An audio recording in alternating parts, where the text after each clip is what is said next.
Hey, what's up everyone? DW here, rocking a Mando bucket. I'm gonna try to get this helmet done in one day. I printed it for about 2.5, I don't even know, can you even hear me? Probably not.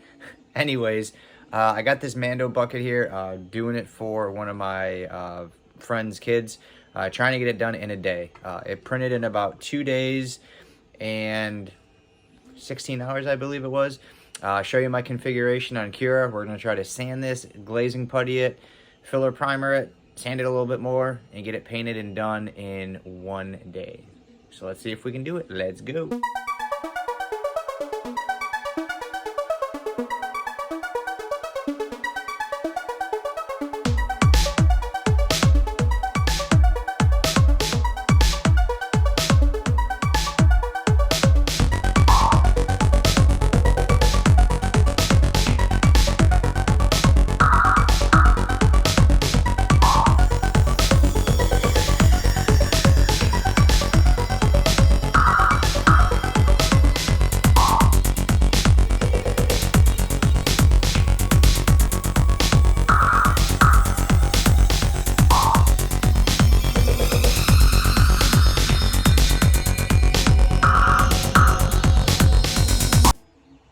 All right, well, thanks for tuning in again, everyone. Again, this is DW Darkwing Dad, just showing you a quick video here. Well, it's not really a quick video. It might be quick because I'll time-lapse things, but just showing you my setup and preparation for doing, Mando helmets, Boba Fett helmets, Jango Fett helmet, whatever helmet you're doing. It's all going to be pretty much the same configuration.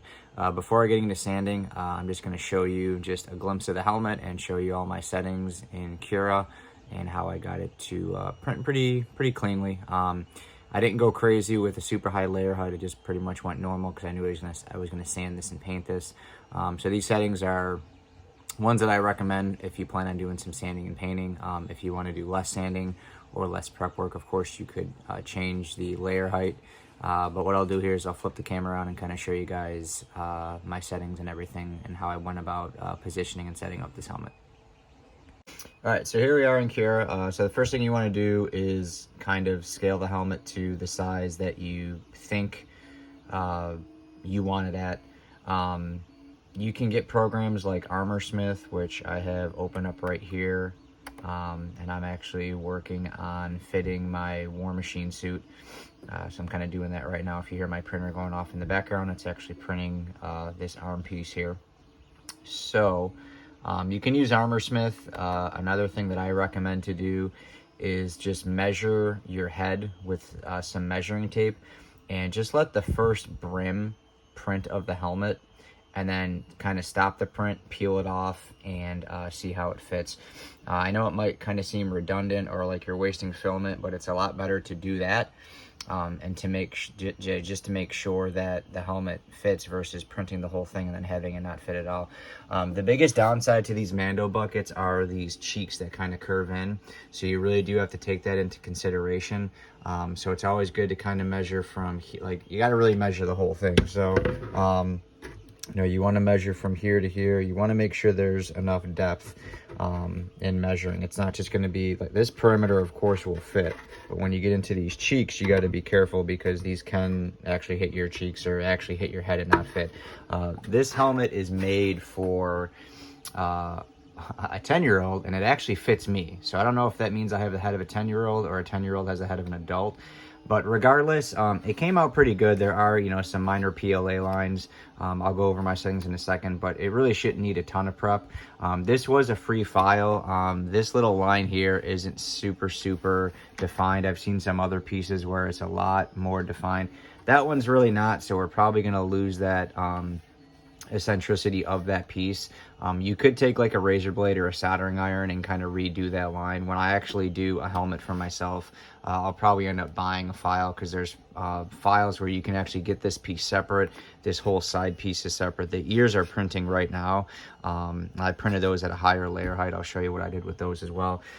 But basically what you want to do is, as far as my settings go, what I printed this at was, I'll get in close here, a 0.2 layer height. Like I said, I didn't want to take it forever to print.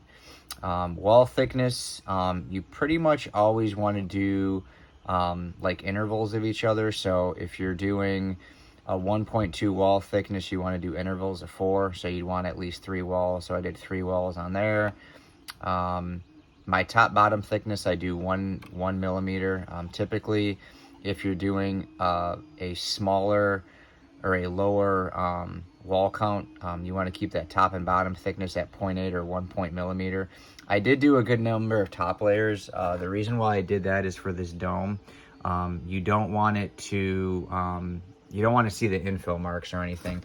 Obviously there's some PLA lines, but those will kind of finish out. So I always recommend 4 to 5 top layers on domes and something around a 1 millimeter. That should get you good. If you do 0.8, you could probably still get away with 5 layers, but if you go down, a lot of these come default at 0.6, and you'll have to really load up 7, 8, possibly 9 top layers. So just change that to 0.8 or 0.1, and you'll actually save yourself some time and some filament. Optimize wall printing order, I clicked that because that's going to print it in the most efficient way and give you the best quality. I did enable ironing just to kind of get it a little bit smoother. It will increase the print time by a little bit, but it is well worth it. I just do a 15% infill density. Some people go more. You can. I just know from my own experience that if you add a couple more walls and change your wall thickness, you can still save on filament, save a little bit of time versus going crazy on infill. So I dropped that down from 20 to 15. Infill pattern, I like cubic. It does print a little bit faster and it's still nice and hard and rigid. I've done some of these helmets with like 20% infill, and I've done like 6 walls, and they're like football helmets. It's pretty crazy with cubic, so it's a pretty nice setting there. I didn't really change any of these settings here, the infill multiplier, any of that. Printing temperature, I actually bumped it down. I actually knocked it down to 205. I had it programmed in here at 210. My retraction, I did 4 at 60. Really, to get your retraction settings dialed in, you really want to do a retraction test. However, I knew I was sanding this one. Luckily, there was really nothing that got messed up in the print. I've done some where I've had my retraction settings like 3 millimeters at 50, or I've had 4 at 50, and it's not enough, and it creates like a semi-clog, which works its way out. So always check those calibration tests if you can. Print speed, 55, 55, 45 on the wall, 60 on the inner wall. I don't like to go too fast. I like to kind of keep these more slow and controlled. The only thing that's really pumped up high is my travel speed. That's just because that's how fast the extruder is basically moving, which it can be, I mean, 150. I think the new Cura comes at 150. I just leave it at 120. It's fine. One thing I will say that I do change in my settings is my jerk and my acceleration, because I noticed with my CR10S it was clunky, and when I turned this down it helped. This comes at 20. I turned mine down to 15, so the jerk I like to turn down for 15. It's a little bit smoother. When it moves, the jerk, there's less of it there. It doesn't pull it and move it too quick. And then the acceleration, that's a Z, the acceleration at what it moves at, your X and Y, it was at 500. I moved it down to 450. So this will increase your print time, but it makes it a lot smoother, especially on like domes where you have it going around like this, or little intricate areas like that. It definitely helps with. Brayson, shh.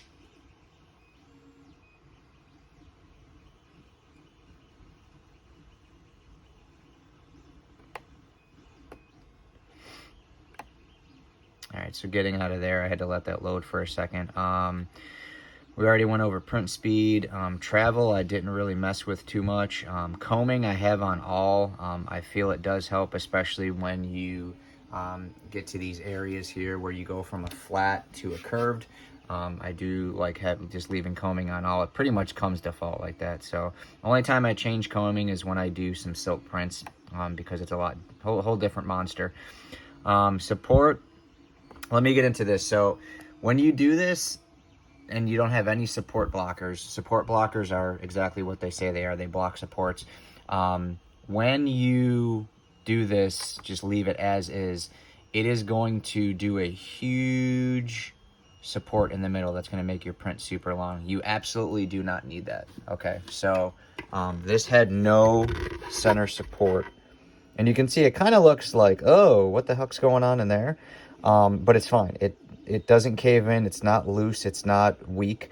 It's perfectly fine. So you do not need a center support when you do this helmet. So what I did is I put a big support blocker right in the middle. I also put them on the side because it generates these goofy, anywhere where there's red right now, it's going to generate a support, okay? And that can be adjusted by your overhang. Now, I leave mine at 75. The reason why is if you turn it lower, you get these big supports right here on the cheek, and it actually takes a lot longer to do your print, and it's not needed at all. So by changing your support angle on this to 75, you'll eliminate any supports being generated on the cheeks, and basically the only place it is going to generate a support is where you're seeing it's red right here. So it does it all across where the visor opening is. It's obviously going to do it from the bottom up and all along the bottom the way I positioned it. I do it is everywhere. If you do touching build plate only, it'll pretty much only generate, let me see if I can move this here. It's only going to generate from where it's touching the build plate. So it's going to generate from the bottom part here, and it's going to go here up, but then nothing on these sides, and your print will cave in. So you want to do it as everywhere. You want to do an overhang angle of 75, and then you want to create support blockers like I did for the sides here. So that way, because you really don't need supports in here, and actually in a couple of them what happened is it just made it kind of sloppy right here. So I blocked these on the side, and the only thing it printed supports were obviously the way I had it printed. There's a small gap right here. I try to do it as flat as possible. So it basically created a support there. It does create some in the back, and I like that because it actually does keep the definition of it. I've printed some of them where I blocked this, and it was just kind of stringy and not as defined. With this, I still have to clean it up a little bit, but it actually looks a lot cleaner. So when I actually get all those extra support pieces off, it'll actually look way better. Yeah, so it basically generates it in the back, and it is going to generate it underneath, and then obviously where the visor is. And it does generate a little bit right up top here, but I like that because it keeps that line nice and clean. And I said overall, I'm really happy with the way I have this set up here.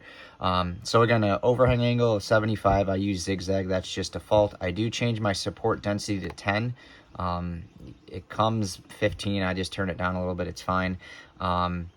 I don't really mess with any of these support line settings, the distance or anything. You can change this to 0.2 if you want a little bit less room, but honestly, you want a nice tight support on these because you want the visor and everything to be really clean when it prints. So I don't really mess with that all that much. I don't do the enable roof support. These snap. This setup here with a 75-degree overhang angle, 10% infill density on the supports, they snap right off. There's no problem. And then I simply just do brim on the outside only, just so it adheres really good to the glass bed. I don't do any sort of tree support or anything like that. It's just not necessary. So any experimental things, I don't really kind of mess with linear advance or anything like that. It gives me a total time of 2 days, 4 hours, 13 minutes. Now, in my whole experience with everything 3D printing, it never really prints at that. Typically, I do turn my feed rate down a little bit. So when you print your file, it's at 100%. I tune mine down to usually 90 or 95 just to slow it down just a little bit. You really got to be careful when you do that, though. If you turn your feed rate down too much, it's going to restrict the amount of filament that goes to the extruder, and you can actually get a really splotchy print. So, if you want a slower, more controlled print, change your speed on here. Don't rely on feed rate. You can turn feed rate down as low as around 80. Anything lower than that, you're risking and compromising the quality of the print. So, like I said, a full Mando helmet is going to be a lot different. This, I believe it finished in 2 days and 13 hours was my total time. So it was about 9 hours more, but that was because I did turn that feed rate down about 10%. But overall, like I said, it came out really good. We're printing the ears for it right now. And this is not full scale. This was at like 94.5. And then the ears. So I just did these basically up like that. I was messing around with the sizing. I think it's like 2 hours it took. I couldn't remember if I did it in 94 or 94.5, but it was 94.5 I scaled this at. So these I basically just printed like this, just completely vertical, with some mild supports on there. 0.16 on the layer height. Everything else pretty much stays the same. I dropped the wall count down to 3, or the layer count down to 3 on the top and the bottom. Didn't really need ironing. Changed the infill to 10% just because these are really small pieces that don't really need a ton. Everything else kind of changed the same. Speed's a little bit slower just because it's a more smaller, intricate part. I believe this is somewhere around 2 hours and 15 minutes. Everything else is pretty much the same. So these should be done in about an hour or so. But yeah, so that's pretty much my setup for printing the Mando helmet with the support blockers and everything. Definitely a great setup, and I recommend it. Like I said, then all it's going to print is the supports where you see this red, and it does do it in the front here. So real nice piece, comes out really clean. Like I said, I use Snapmaker filament, real nice filament. So what we're going to do is we're going to start sanding this beast and getting it going.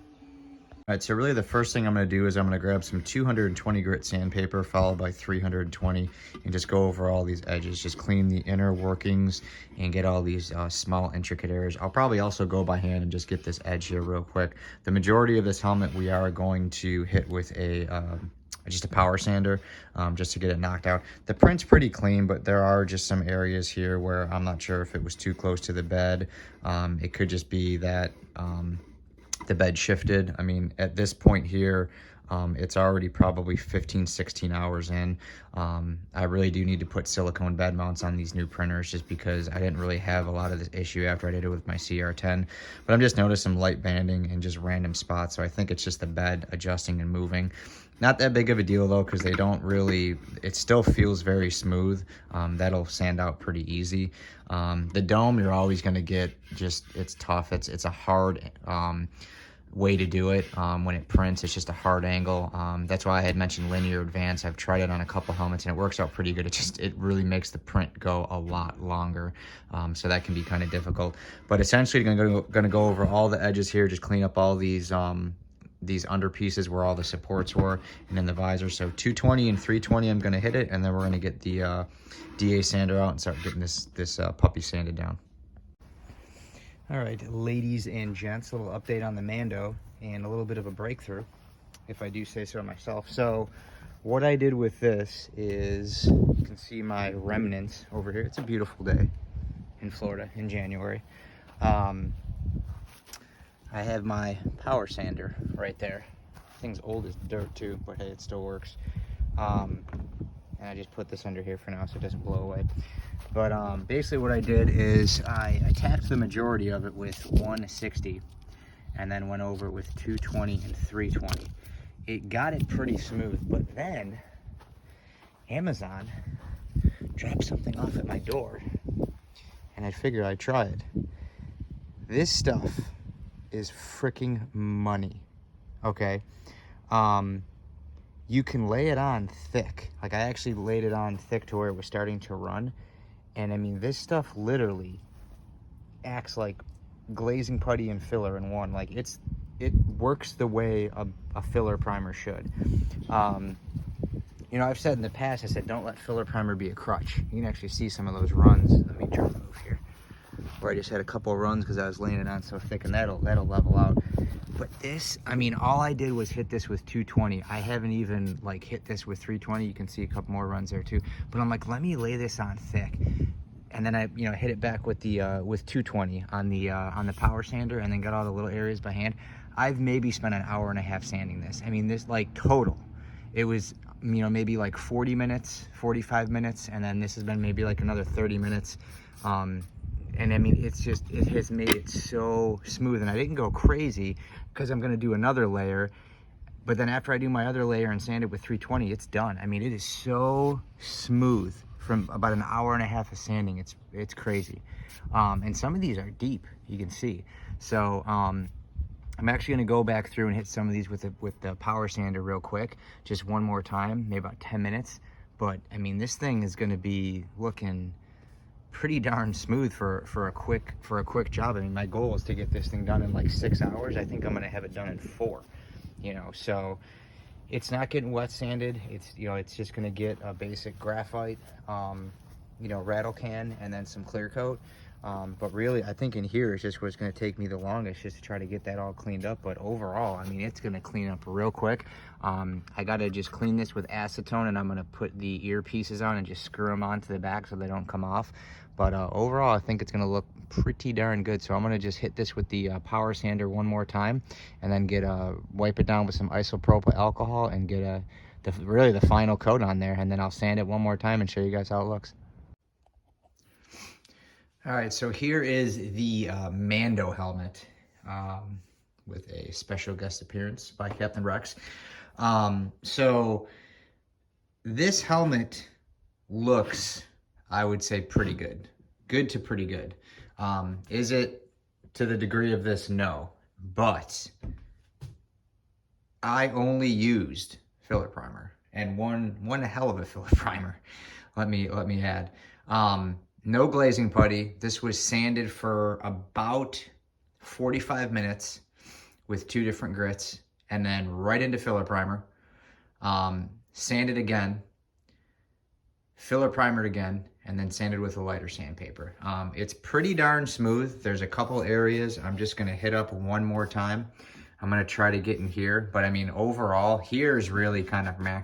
But overall, I mean, for the time I've spent on this, it's gonna look pretty awesome when it's painted. So, I mean, you can see how smooth it is. This final stage, what I did, so just to reiterate, because I always do that, I sanded it with 180 and 220 with a machine, and then in here I did by hand. That's really what actually took the longest. I applied the 3M, I think it was Bondo, sorry, the Bondo brand filler primer. Put it on pretty heavy. Did about 3 to 4 coats. And then I came back and I sanded the whole helmet here with just 220. And then I applied 2 coats of the filler primer, and I sanded this all with 320 and 400. It is incredibly smooth. The majority of the PLA lines are gone. And this is a helmet where you can kind of get away with certain little things like this, because the helmet is supposed to look kind of rustic and weathered. So that's why, you know, when I actually do a Mando helmet for my own, I'm not going to go too crazy. I mean, very similar to this helmet here, there's certain areas where I'm not going crazy, and I'm not worried about it because, one, when you apply the paint, it's going to fill some of this in. But 2, these helmets are supposed to look beat up. These are welds here. You know, it's supposed to show that. This still has a final sand and a etching primer, but you can see, I mean, this thing's super smooth. But still, I mean, it's not meant to be flawless, you know. And you're not going to get flawless unless you go with a resin printer. This is just your standard PLA print. So is this going to be perfect? No. The whole purpose of this video was really to show how great this filler primer is. You know, and there's people who are at different stages of 3D printing. You know, there's, you know, I'm lucky enough that I have clients who will wait a month to 2 months to get a helmet, where I can sit there and go over and over and over. There's other people who, I mean, you know, they just don't have that attention to detail or that eye, and they just want something that looks cool, and that's exactly what this is going to be. So, no glazing putty, which I've always, you know, I've stressed glazing putty. I'm blown away by how well this filler primer works, so much that I ordered 4 cans of it because it has saved time. I know a lot of people, when they get into, you know, doing 3D printing, they're so worried about cost. You have to understand, time is money. For me, where I need this helmet done for a buddy by Saturday, so today's Thursday, there's no way I'd be able to, you know, not with being at work on a Friday, after going to work tomorrow. Today was my only day off. So it was either get this thing done. So the thing is, get this done, and then I'll cut the visor out and you know, glue it in place Friday night, and it'll be ready for him Saturday. That was the goal accomplished. So, I got a little sidetracked because I was, you know, watching my youngest. We were playing around the yard. Then my other kids came home from school. I just had other things to do, so I kind of got backtracked. But time frame, I mean, it's exactly what I wanted to do, and that body filler has definitely saved my butt. So I will show you that again at the end of the video here. But what I'm going to do is I'm just going to wipe this down with isopropyl alcohol, give it a final etching primer. Prior to that, I'm just going to touch up a couple of these areas, and then we're going to get some paint on here. So let me just get these areas touched up, get this helmet prepped, and we'll start slinging some paint soon. All right, well, here is the Mando helmet, all final primed, ready to go, and it looks pretty good.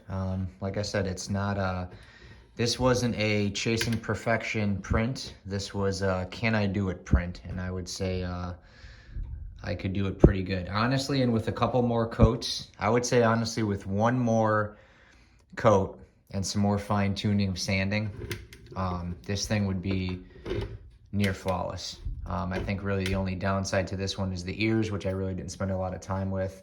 But if you've done 3D printing, you know how long you can take in having to sand the dome and all this. And I said from the beginning that this piece here was going to be gone. Again, if I could do it over, I'd probably fill that piece in. But this was just a test to do, like, can you do it with no glazing putty, no Bondo body filler, no fiberglass resin, nothing? Can you just sand something, you know, pretty good, and then use a filler primer to actually do what you want it to do? And yes, absolutely you can. And, you know, I'll show you again. You know, this is normally what I use. So I'll use some Krylon. What else do I got? You know, I'll use the 2-in-1 filler sandable, the straight filler primer. This stuff is blown away, you know, out the door compared to the Bondo brand filler. So this stuff right here, I mean, this stuff is the real deal. I mean, you know, it was just crazy, like how fast it filled in, how efficiently it filled in. When I was sanding, it felt like I was sanding glazing putty, and I really feel like that's what this is. This is like glazing putty in a bottle. Now I did do another helmet with this, so it's, I mean, this can is pretty much empty. I did another Mando helmet, and I actually used some on my Captain Rex helmet. So I will say that you do kind of go through this quick, but this stuff here is about $4.50 at the store. This stuff you can get online for $12. And I mean, I fly through this stuff because it's so thin. It's nice, it lays nice, but it's so thin and it doesn't really fill all that great. It's very runny. This stuff here, I should just bring all these over here. These here out of the two, you know, this one is definitely thicker, but this stuff's like $6 a bottle. And I can say that honestly, you would probably use the same amount cost-wise of this as this, but the Bondo is still, it's just way crazy. I'm gonna end up doing a video, and what I'm gonna end up doing is I'm gonna get all these filler primers, and I'm gonna get one more that I've used, and I'm gonna compare them and show you guys, because this stuff is crazy. And I have not seen a lot of people use this. I've seen this all over the place. I've seen this, and there's one more. I think it's a, I don't know if it's a DuPont or something, but I've tried them all. And this I was hesitant on because it was $12.53 on Amazon. I'm like, that's freaking expensive, but I'll try it. And I mean, like I said, no Bondo, no glazing putty, no nothing. I know it's not perfect, but most people, when I get paint on this thing, most people are gonna say, wow, that looks awesome, you know. Like I said, there's two things that I would change is I would just spend more time sanding right in here, and then obviously this, and then along this brim, and then I would spend more time on the inner parts of the ears. Other than that, I mean, this whole helmet looks pretty good. These back parts, yeah, a little bit more time on there, but overall, I mean, it is super, super, super smooth. And I mean, I'm very much impressed with this filler primer, really am. So what I'm gonna do here is I'm I'm just gonna wipe this down with a tack cloth, and I'm gonna put some paint on here. I don't know if I have the can near me. I don't think I do. But I'll show it before I spray it. It's a Rust-Oleum brand. It's the dark metal graphite, I think it's called, or something. I've used it before.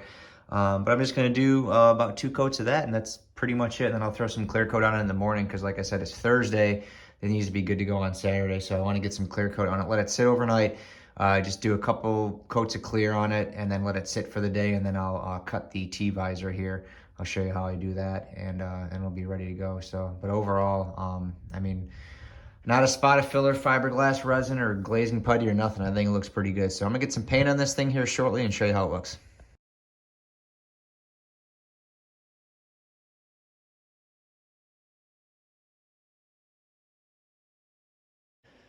Okay, visor tutorial time. Don't overthink this process. It's very simple. It's very easy.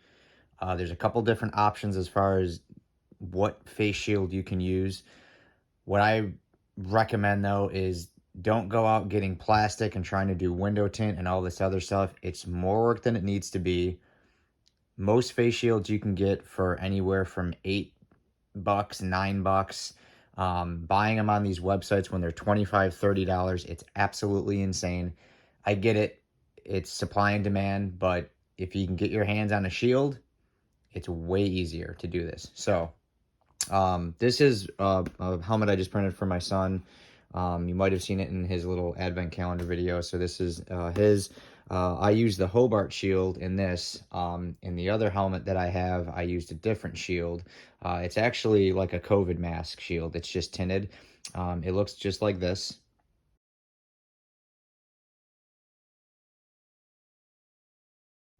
Okay, so you can get them on Amazon. They're pretty cheap. They aren't tinted quite as dark. However, because light doesn't really pass through these helmets, it actually worked out absolutely perfect. So I do recommend that one if it fits within your helmet range. Now, most people are using the Hobart shields, and they work good. The only thing that stinks about them is they are kind of a pain to cut. I've had to use like metal shears to get these to cut efficiently. If you just use regular scissors, it doesn't really cut through that well, or beats the crap out of the scissors. The shield that I used in the Mando helmet in this video, it was that snapshot I showed you on Amazon. It's very, very thin. It's already bent, so it literally just slides in there perfect. I ordered another one. I'm going to do another video on this helmet here. Actually installing that shield. I was just pressed on time to get the shield installed in the other one, because like I said, it was for a birthday. So that helmet's gone. I'm just showing you on this because I had a couple of people say, hey, can you actually show how, what you use and how you do it. It's very simple, very easy. So this helmet is actually going to be in a future video, and again, I'm showing this helmet because a couple people asked me this. They said, hey, I noticed in the Mohawk on the Mando helmet, there's no definition. Well, this is a Thingiverse file. Well, first of all, that happened. Not enough walls, so I'm going to show how to fix that. But you can see that there's really, in these prints, there's minimal definition on this Mohawk. There's a little bit down here, and I had some retraction issues with this. There's a little bit up here, and then it's pretty much gone by the time we get to the top of it. So this helmet, I'm actually going to show that filler primer more on this. I'm going to really go in depth with it and really compare and contrast with other filler primers on this helmet. I'm going to show you how to bring back, eccentric lines and things like that show definition in print, so you don't lose them. This, like I said, this is pretty much gone by here. There's really not much. So I'm going to show you how to keep lines defined, and then, bring back ones that were never there from the get-go. Also how to fix things like this. And it's really going to showcase, how well this filler primer works. Like I said, I had a couple areas where my retraction was off and this stuff happened. And, this was a quick print. This was printed at 0.32. So it's not, I made this one for the next video. So this one was printed at a higher layer height. There's all kinds of little blemishes in it. We're really going to display that filler primer, but I'm getting off topic as always. But this was the same file. So some people did ask about that, so I wanted to explain that. And this is actually the same file too. You can see that it's just the definition of this file. It doesn't really matter what you use. It's just not that great. This is a cool little filament though. Like I said, this was just a helmet for my son. He loves it. He plays around with it. If he drops it, bangs it, I don't care. I don't have to repaint it. It's fine. So back to the T-visor. Some people are using the Hobarts. The biggest thing you want to make sure, not just with the Hobart or with the other face shield that I used, is your distance from the top to the bottom. So the Hobarts work pretty good because, I mean, you have a good amount of distance. I mean, you have basically, you know, 7.5 inches to work with, which is great. On my face shield, it was a little bit smaller, but it worked great for the kid's helmet, and the helmet was basically the same size as this. So on the face shield that I used, it actually, I had to trim it down a little bit because it was too long. If you put the Hobart in there, the Hobarts, see, that's the only downside to this, is you have to heat these up and bend them and warp them. It's kind of a pain. But the Hobart's huge. I mean, and you can see how hard you really gotta heat these up to get these to fit in here.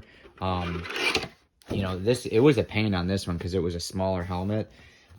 This shield I'm using for my Captain Rex one because it's a bigger helmet. But honestly, for these tighter Mando ones, I'm telling you, that screenshot that I showed you on that Amazon, that COVID face shield, it is so easy. I'm gonna display it in this one. But back to showing how to do the template. So what I do is I just take a piece of paper, okay, just standard piece of paper, and I just take it and I put it in the helmet, and I just see, okay, where am I at with this, you know, with this piece of paper? Is it going all the way to the edge? So what I'll do is I'll take a Sharpie and just make sure. You can tape it in place too. I just kind of held it in place, and I looked and kind of seen like, hey, okay, it's going to make it all the way around. So what I do is just kind of get it on one side, and I'll put the paper as far as I can go before it is exposed. So I put it right here and just overlap it just a little bit, and I just do one mark, okay? And then I go on the other side,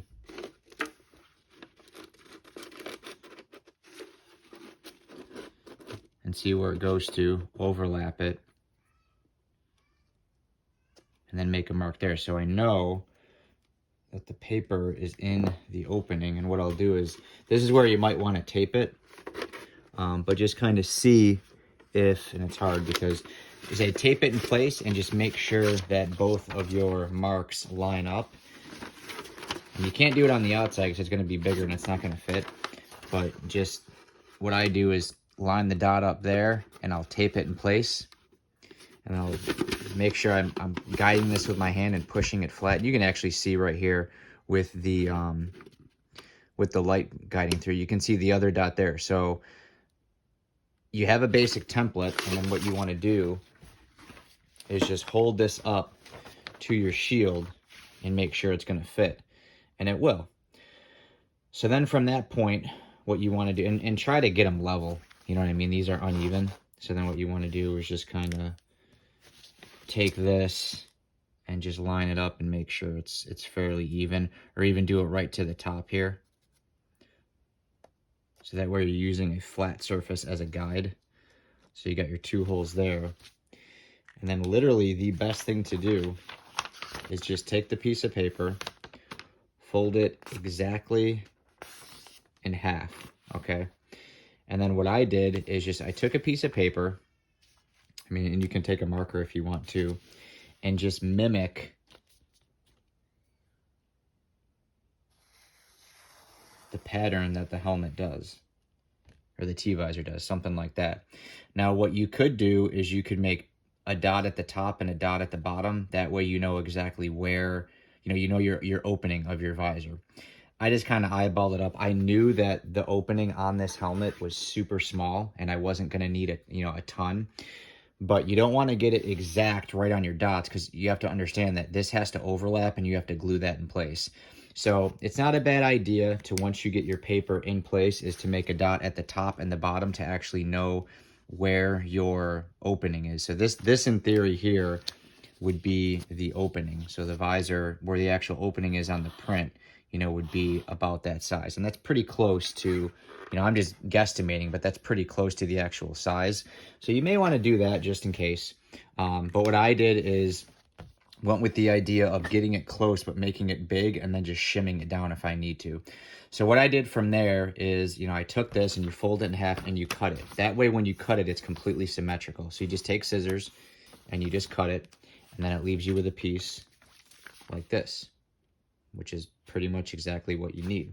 So you can kind of spot check it up in the helmet.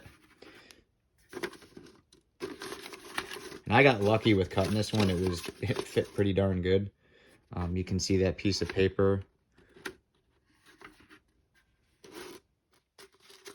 fits in there real good. And it was real close on the edges, but it fits right in there. Obviously, when you get it all pushed in and level, it fills everything in. So that fit real good. And what I actually did on mine is when I cut it, I left more room on the edges because it came out more. I've got a couple pictures at the end of this slideshow. Actually, I'll show you right now. Have a look at after I cut the T-visor, what it looked like.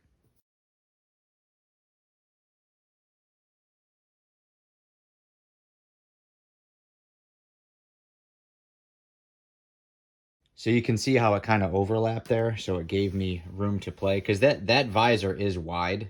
It's just the paper that's getting close. So as long as when you put your piece of paper on, you have access on the actual part that you're cutting, it's always better to have more and trim it down than to have less and try to squeeze it in there. So realistically, after you get this, all you have to do is line it up at the top. And all of these face shields, whether it's the Hobart, whether it is the one that I showed you on Amazon, the COVID face shield, they all have this thin layer of plastic. It's to keep it from getting scratched in transportation and installation. Just take a Sharpie and just trace this over and then just cut it out. Like I said, with the Hobart shield, you're going to need some shear cutters, something that's a little bit more heavy duty. With the COVID mask that I used, it's nice and thin. I just used regular scissors. It was already, the thing that I love about it, and I'll reiterate, is it's already bent because it's like a headpiece. It's on a headband. It's already bent, so it fits right in there. This you have to heat up. It's kind of a pain in the butt. I'm not gonna lie.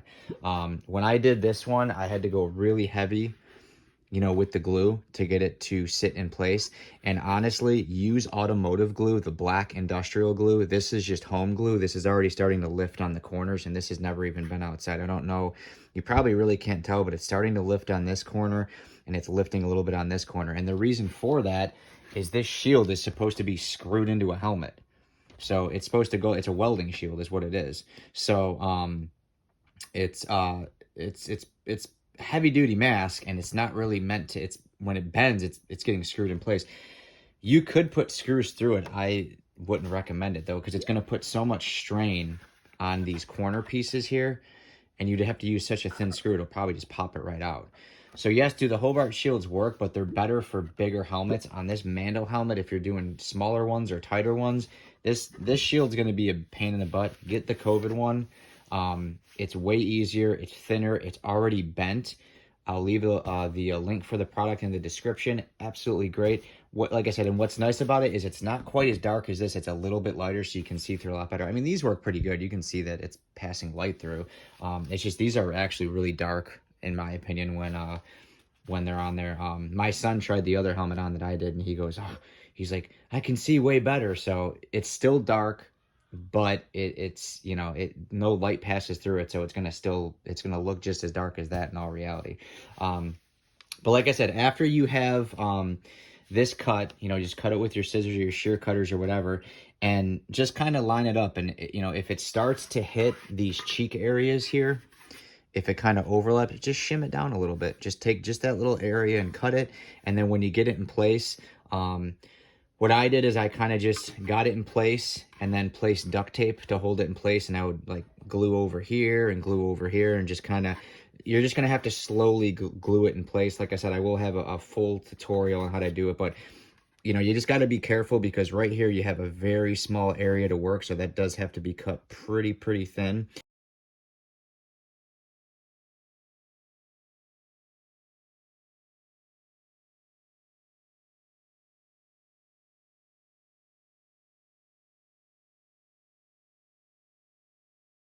You seen in the picture there how thin mine was down by the bottom, but I used the industrial automotive glue, and it's the black glue, and it works great. The home glue, I guess it's okay, the clear glue, but it's really made for like arts and crafts and stuff like that. So, you know, if you want something heavier duty, I would definitely recommend that. And then, yeah, basically after the glue's all set, you know, it's you do have to do some holding some things in place, but after it's all set and it's all hardened and everything's good to go, you're ready to rock your Mando bucket or Boba Fett bucket or whatever helmet you're doing. So like I said, it's just kind of I guess just preference. Like I said, I was using the Hobart shields. I needed a faceplate. These were sold out. I ordered the other one. It absolutely worked out great, so I figured I would share you know, my findings with you guys. And honestly, if you can get that COVID face shield, it's so much easier to install. And honestly, it's about the same size. Like I said, the Hobart, it's about 8 inches. Okay, if you can install it with these top holes, which usually you can, you just kind of put it up. But realistically, you've got about 7.5 inches from where you'd cut off the holes down. I want to say the COVID one was right around 7 inches. I had to cut, you know, about 2 inches off the bottom, maybe more because it overhung. We'll check for sure on this helmet when I do that video. Like I said, a lot of this was on a whim. A lot of this video at first was, let me just see if I can get this helmet done in a day. And then it turned into, holy cow, this filler primer saved my life. And then it's, I should do a tutorial on the COVID shield that I kind of stumbled upon. It works out for a really great visor for all these helmets. It's very easy to install, easy to cut. These are great. I know a lot of people use these, but I'm telling you, man, try out those COVID shields. They don't just stop COVID. They stop the empire or whatever. I don't know. But that's pretty much it for the T-visor tutorial, guys. Like I said, it's pretty straightforward. Try my paper rack there. Get your 2 dots. Make a basic template. Cut it. Get this. Line it up to the shield. Take a marker. Draw it. Cut it in. Glue it. Trim it down if you need to before. You're good to go. That's pretty much it.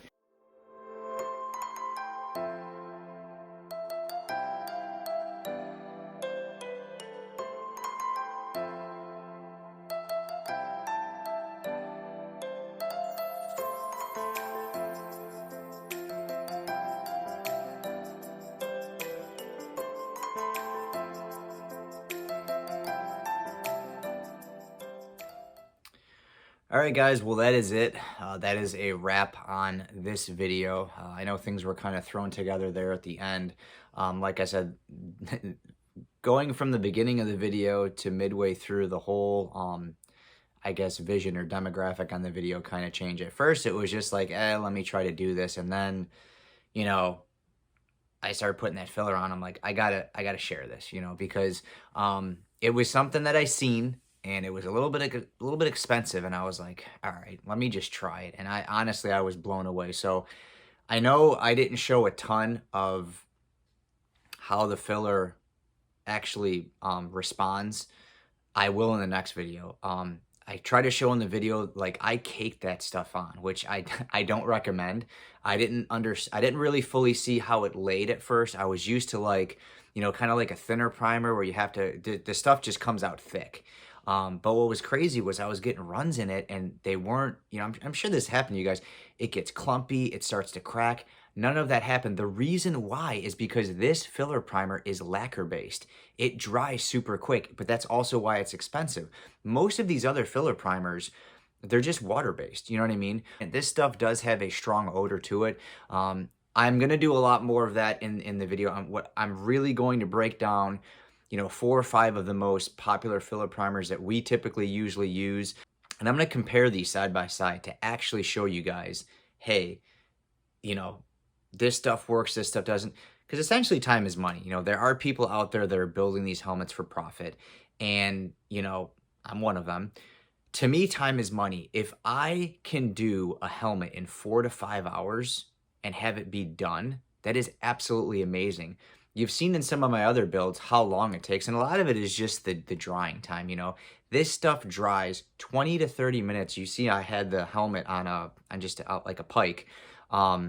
it just out in the sun, and it was like boom. And then when I had to do my final priming and everything and my final painting, I had it in my, you know, in my shed out of the elements. I was shocked at how quick it dried. And again, that's because it's lacquer based. Most of your other Rust-Oleums, if you put those on heavy, you're sitting there for at least an hour or two, because you go to sand them and then you get those deep gouges because it's not dry all the way.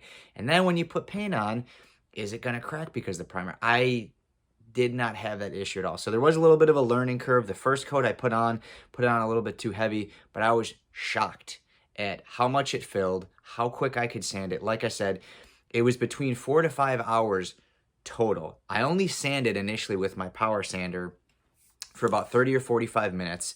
After I put the first layer on, I let it sit for a half hour. I sanded it with 220 and 320. Put another coat of primer on, sanded it with 320, 400, and done. That was it. And then I did my final etching primer, which I had to let that sit for about an hour. And then I did a black base coat, and then the dark metal, and then obviously the clear coat. So when I say 4 to 5 hours, I mean the whole process. It was essentially done in a day. But whenever you do a helmet, you have to let paints and primers, you have to give them adequate time to dry. It's not like I just rifled through and took the print off the bed, started sanding it, primered it. It wasn't 4 hours in a row. It's not like I started at 12 and I was done at 4. Essentially, I was done by the end of the day. The helmet was painted by the end of the day, and then I put clear coat on in the morning, and I just didn't touch it for the day. Put the shield on at night, good to go. So it's a big, big, big tip. It's one thing to do something fast, but make sure you're giving yourself adequate time, especially when you're painting things, because I'm sure it's happened to you guys. Again, it's happened to me. You rush something, you pick something up, it's got clear coat, and then you put it down, you got a fingerprint on it. Just because it feels dry on the surface doesn't mean it's dry on the bottom. So, like I said, essentially, I was done. I put the black base coat on around like 4:30, 5 o'clock. Let that sit for an hour. And then did the 2 coats of the dark metal, and then woke up Friday morning and just did a couple coats of clear, went to work, came home, it was totally dry, installed the shield that night, left it, didn't touch it for 16, 18 hours, put it in a box, presented it as a birthday gift. All is well. So make sure you're giving yourself adequate time, guys. I know sometimes, I don't mean for this video to come off as gimmicky, like, well, you're saying 4 hours and now you're saying all day. Respectively, I get that, but there's no way you're going to have something sanded, primered, do multiple coats of paint and then multiple coats of clear and have it done in 4 hours. You're going to have runs, you're going to have damage. It's just not going to happen. And plus on top of it, install a face shield. Face shield didn't take me that long. It was about 10, 15 minutes. If you have somebody helping you, it's way better. But like I said, this product will change the way you do helmets. It's not cheap, okay? It's about 12, 13 bucks a can. It's an 11-ounce can. However, I mean, I can honestly tell you the time it's going to save you. And when I'm using Krylon, when I'm using Rust-Oleum, I'm using half a can anyways, but I'm doing 2 or 3 more stages of sanding, or I have to do glazing putty. So that just makes the whole process longer. I mean, just applying glazing putty to a helmet is an hour process. To apply that on an entire helmet, it's at least an hour. Right there is an hour. And then to sand it and to get all that stuff off, make sure it's all, that's probably another hour, you know, or more. Power sander and then this Bondo filler primer will change the way you do helmets. I'm telling you guys, go out and get it. It is a fantastic product. On that other Mando helmet that I have, I am going to do a comparison on the whole helmet, because the whole helmet has ridges and bumps and lines, and I'm going to show you. I have Rust-Oleum, I have the Krylon, I'm looking up a couple different other primers. I have the sandable Rust-Oleum and then just the standard filler primer, the 2-in-1 Krylon. I'm looking up one more, and I'm gonna have 5 filling primers head to head. This could possibly, for me, replace using glazing putty. That's how good it is. The power sander speeds things up so fast. You know, I know some people are weary on that. I'm telling you, you got to get yourself some sort of a sander. I just picked this up myself just for some more intricate areas, so it's not completely flat. A little triangle Ryobi. I will leave a link in the description for this. I've used one similar to it. It was actually my stepdad's, and that's what got me onto it. I'm like, yeah, I got to use it. So, and realistically on that Mando helmet in those cheeks, I was having to do a lot of that by hand. But with this piece, I would be able to speed it up because it's curved. So definitely power sander, Bondo filler primer will change the way you do it. So hopefully this video helps you. I know I'm rambling like always, but I just get excited about these things, and I want to try to explain everything to you guys so you guys get where I'm coming from, you know. Again, this isn't a sponsored channel. This isn't, you know, nobody's paying me to say this. I'm not sponsored by Ryobi. It's just things that will really help you, because that's all what we want. We want to get to that next project. We don't want to take forever on one project, because that's honestly discouraging. You know, you're sitting here spending, you know, weeks and weeks and weeks. You're like, God, this is never going to end. I don't want to start another one. This blew me away, man. You know, it was awesome. And was the helmet perfect? No, it wasn't perfect. I would say it was like 85%, 80%. I even said in the video, like, if I spent another probably hour sanding, the thing would have been near flawless, other than the area with the mohawk. The ears were a little but I was pressed on time. You know what I mean? So, end result was the Mando helmet was a hit. Everybody loved it. A lot of you guys on the forums were like, man, that looks, for 4 hours, that looks awesome. So I figured I'd share everything with you. So if you guys have any questions, please leave me a comment in the comment section. If you are a subscriber, thank you so much for subscribing to the channel. I'm going to have a lot more things going on. I don't know if you can see in the background here, but I've already started filming for the Punisher War Machine suit. I've already got some parts printed. I've got the hands, I've got the arms. I'm starting to work on everything. I'm just kind of working my way up. We are actually going to have Pensacon here in May, so the suit is, that's my deadline, is May. It's got one suit at least has to be done by May, so I'm kicking it into high gear. I've had some setbacks with some of my printers. I had a belt snap. BL Touch install was a pain in the butt, so that set me back. It's all good now, but a lot more videos, a lot more tutorials, a lot more helpful things to help you guys get your projects done in a more efficient way, and really just getting them done hopefully better than they've ever been done before. So that's what you can look forward to on this channel. So if you are a subscriber, thank you. If you're not, please click that subscribe button.